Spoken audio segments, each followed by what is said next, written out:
Ho visto tanti giovani che si sono fatti un po' travolgere dall'entusiasmo.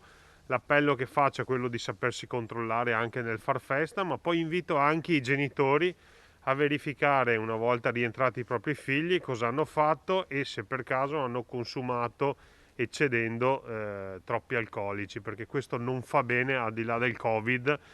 Non fa bene essere alterati alle 15 o alle 14 del pomeriggio. Va bene, anzi benissimo, la ritrovata libertà, ma qualcuno se n'è presa fin troppa. Ragazzi che di primo pomeriggio hanno alzato un po' troppo il gomito per brindare al giallo e che sono stati redarguiti direttamente dal primo cittadino. In alcuni casi hanno capito, in altri hanno meno gradito il richiamo, ma continuerò a farli. Ogni qualvolta vedrò dei giovani che non sanno controllarsi nel consumo dell'alcol, li richiamerò non tanto perché c'è il Covid, ma per senso civico e perché voglio veramente bene a questi giovani. Nessuna contestazione, va detto, è stata elevata formalmente, ma il problema c'è e si aggiunge ai tanti che affliggono la gioventù ai tempi del Covid. La stessa polizia locale sta monitorando il fenomeno accanto al corretto utilizzo di dispositivi che resta un imperativo categorico, dice il sindaco, per tutte le generazioni. In particolare l'utilizzo della mascherina, in troppi casi ho visto troppa leggerezza, nel senso che molte persone la indossavano in modo non corretto, qualcuno addirittura non la indossava